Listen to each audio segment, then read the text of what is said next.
Assalamualaikum warahmatullahi wabarakatuh.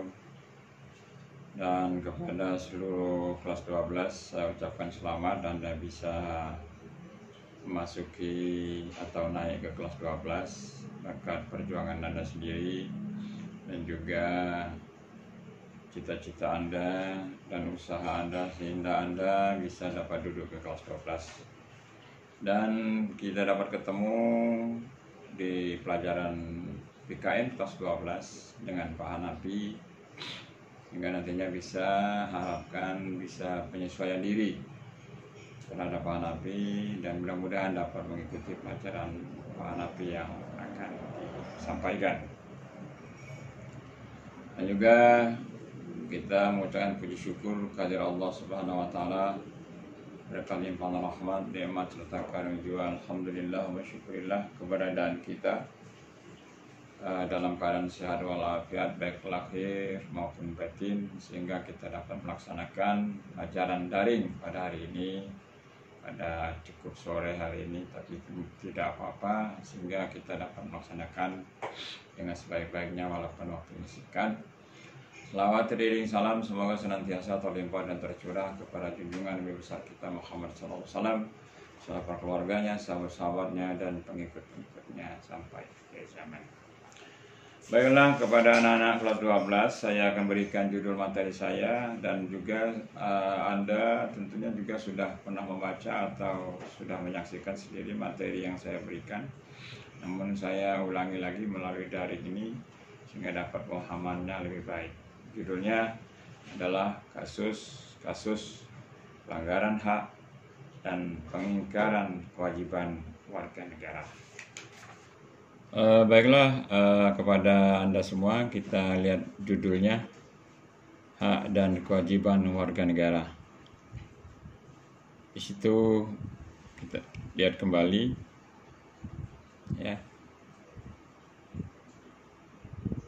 Nah, di atas ada perintah dari Bapak, yaitu buat nanti kesimpulan atau ringkasan kecil lah di buku latihan Anda setelah Anda baca ini nanti ya.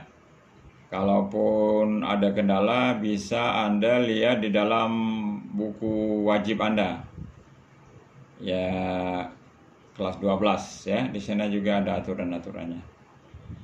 Nah, ini pertama kita lihat ada memahami makna hak dan kewajiban warga negara. Hak itu pengertiannya adalah sesuatu yang kita peroleh.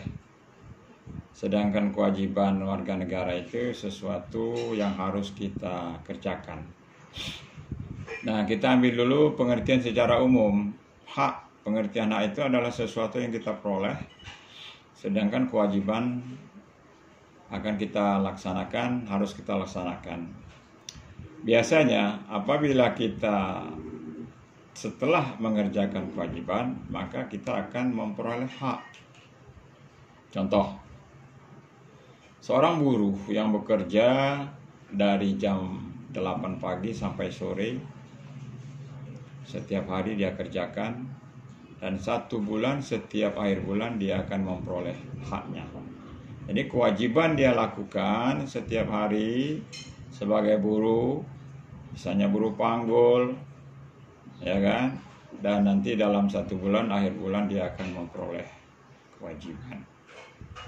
Jadi hak sangat berhubungan dengan kewajiban. Hak tidak mungkin dapat diperoleh tanpa kita melaksanakan kewajiban. Dan ini adalah suatu yang harus dikerjakan sebagai warga negara.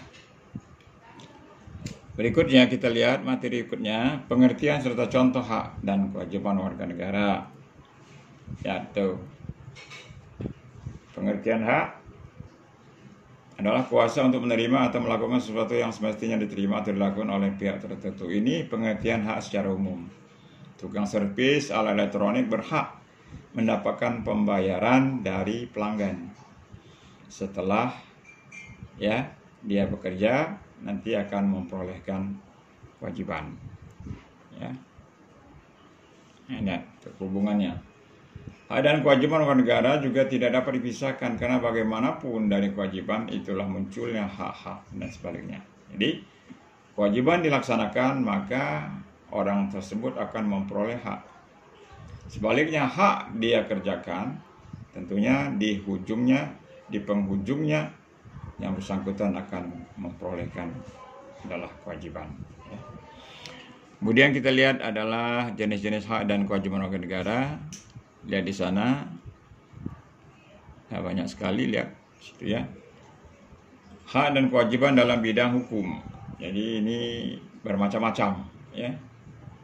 Negara dan manusia menganut asas bahwa setiap warga negara mempunyai kedudukan yang sama dalam di hadapan hukum dan pemerintahan. Ini adalah konsekuensi dari prinsip kedaulatan rakyat yang bersifat kerakyatan. Nih. Nah, hak warga negara itu berbeda dengan hak asasi manusia. Kalau hak asasi manusia sifatnya universal, umum. Jadi tidak saja hanya warga negara, tapi warga negara Amerika, warga negara Inggris, semuanya mempunyai hak asasi manusia, sifatnya universal. Tapi kalau hak asasi warga negara belum tentu.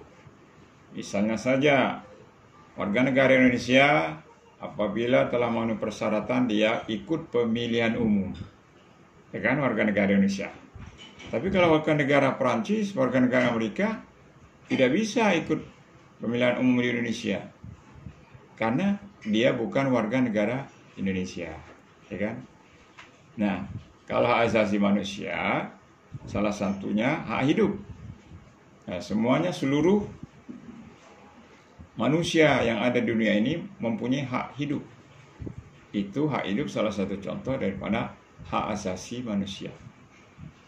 Makanya hak hidup ini tidak boleh dirampas. Kalau dirampas, maka ada sanksi hukum kepada yang bersangkutan. Misalnya, seseorang melakukan pembunuhan, sengaja atau tidak sengaja, maka dia akan dihukum. Kalau di Indonesia berdasarkan pasal 338 KUH pidana, dihukum maksimal 15 tahun penjara.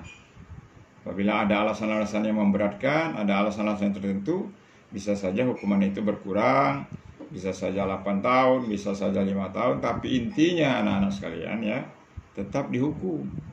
Karena negara Indonesia adalah negara hukum. Anda baca nanti pasal 1 ayat 3 Undang-Undang Dasar 45. Kan? Nah, ini setiap warga negara mempunyai kedudukan yang sama di hadapan hukum. Apakah darat biasa, apakah dia sebagai konglomerat, apakah dia sebagai anggota DPR, apakah dia sebagai pejabat, kalau bersalah tetap dihukum. Namanya saja negara besar, negara hukum. Tentunya hukumnya beda-beda, tergantung kasus yang dikerjakan, tergantung daripada apakah bersangkutan itu sengaja, tidak sengaja, ataukah yang bersangkutan itu sudah direncanakan untuk melakukan pembunuhan misalnya. Itu adalah perbedaan hukuman yang diputuskan oleh hakim ya. Kemudian mempunyai kedudukan yang sama dalam pemerintahan. Semua warga negara Indonesia punya hak yang sama untuk duduk di pemerintahan. Tapi apabila telah memenuhi persyaratan. Kalau tidak memenuhi persyaratan, tidak bisa juga duduk di pemerintahan dan mempunyai pendidikan sesuai dengan persyaratan yang dihendaki oleh negara itu sendiri. Menjadi pegawai negeri, misalnya harus umurnya 17 tahun. Kalau 50 tahun atau 30 tahun, berarti sudah tidak ikut dalam persyaratan itu lagi, berarti di luar, artinya tidak bisa dia melaksanakan ujian walaupun sama-sama mempunyai hak yang sama dalam pemerintahan ya. Kemudian hak atas pekerjaan dan penghidupan yang layak bagi kemanusiaan, ya kan? Pasal 27 berbunyi tiap-tiap warga negara berhak atas pekerjaan dan penghidupan yang layak, ya kan? Nah, penghidupan ini juga harus dicari, diusahakan oleh warga negara Indonesia itu sendiri. Kalau kita diam-diam saja, tidak mau bekerja, ya bagaimana bisa dapat bekerja dan hidup layak? Ya kan? Banyak sekarang sarjana-sarjana di mana-mana, ya kan? Ada juga yang hidup layak, ada yang tidak hidup layak, tergantung usaha dan ikhtiar dan serta doa yang bersangkutan. Ya. Tapi yang jelas sudah diatur oleh Undang-Undang Dasar Pasal 1, tiap-tiap negara berhak atas pekerjaan dan penghidupan yang layak. Ini mendekati rasa keadilan. Berikutnya, banyak sekali anak-anak perhatikan di situ ya. Mungkin Pak Hanafi tidak bisa menjelaskan satu persatu karena singkatnya waktu. Ya banyak sekali, pasal 28, pasal 29 itu adalah merupakan seluruh contoh-contoh daripada hak warga negara, sekaligus nanti juga merupakan kewajiban daripada warga negara. Nanti Anda pelajari saja sendiri ya. Terus ya pasal ini tadi masih contohnya juga ya. Masih hak dan kewajiban macam-macam, bidang pertahanan segala macam itu ya. Nah sekarang kita substansi hak dan kewajiban warga negara dalam Pancasila. Nah itu ya. Yang pertama, hak dan kewajiban warga negara dalam nilai dasar sila Pancasila. Hubungan antara hak dan kewajiban warga negara dalam Pancasila dapat dijelaskan secara singkat sebagai berikut. Sila pertama menjamin hak warga negara untuk bebas memeluk agama sesuai dengan kepercayaan serta melaksanakan ibadah sesuai dengan ajaran agama masing-masing. Kenapa diberikan kebebasan mengenai hak memeluk agama? Karena itu merupakan hak asasi pribadi. Tidak bisa kita memaksakan seseorang untuk memeluk agama ini harus memeluk agama, tidak bisa. Karena merupakan hak asasi pribadi manusia sesuai dengan keyakinannya, sesuai dengan kepercayaannya masing-masing, sesuai dengan hati nuraninya masing-masing. Ya, makanya di Indonesia kan ada Islam, ada Kristen, ada Buddha, ada Hindu, ada aliran-aliran kepercayaan. Terserah sesuai dengan hati nuraninya masing-masing. Dan kita sebagai warga negara Indonesia harus menghormati di dalam melaksanakan ibadahnya masing-masing, ya kan? Kemudian setiap warga negara Indonesia yang memeluk agama ini punya hubungan kerjasama di bidang sosial. Jadi agama Nasrani, agama Kristen, agama Islam boleh bekerja bersama-sama dalam bidang sosial. Misalnya banjir, misalnya lagi gempa bumi, gunung meletus, boleh kerjasama. Tapi dalam hal agama, masalah menyangkut keyakinan tidak bisa. Itu masing-masing agama punya ketentuan masing-masing ya. Jadi kita harus menghormati ya pada setiap pemeluk agama yang ada di Indonesia.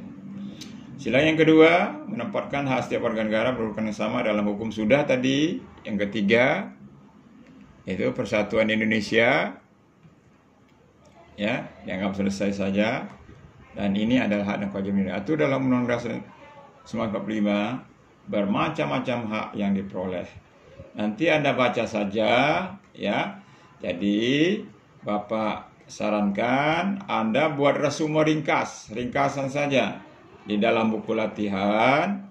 Setelah Anda buat nanti, maka Anda foto, dikirim ke WA Bapak. Di samping ada di buku latihan yang Anda kerjakan, dan hasil kerjaan itu dipoto lewat WA Bapak, masukkan nanti. Jadi saya tahu siapa yang sudah buat, siapa yang belum buat. Buat absennya nanti secara kolektif ya, setiap kelas 12 itu ya.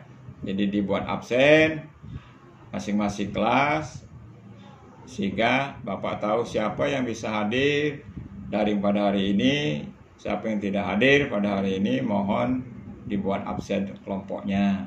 Dan tugasnya dibuat di buku latihan, serta nanti difotokan dan masukkan foto itu melalui WA Pak Hanafi. Nanti Pak tahu, nah ini misalnya ringkasan dari siapa, siswa apa namanya, 12 apa misalnya, IPA 1, apa IPA 2, kasih keterangan di atasnya. Misalnya Imam Maulana 12 IPA 1, baru dipoto hasilnya. Ya, itu saja. pemberian materi secara singkat ini secara global karena waktu yang membataskan pertemuan kita kali ini. Walaupun singkat, mudah-mudahan apa yang Pak utarakan ini dapat dimengerti dan dipahami. Kalaupun juga masih tidak mengerti, tolong buku wajibnya dibaca. Masih juga belum mengerti, tolong dibuka handphonenya, dicari informasi, digali informasi, sehingga apa yang Bapak maksudkan dapat dipahami. Demikian saja. Akhirul kalam. Billahi taufiq wal hidayah. Wassalamualaikum warahmatullahi wabarakatuh.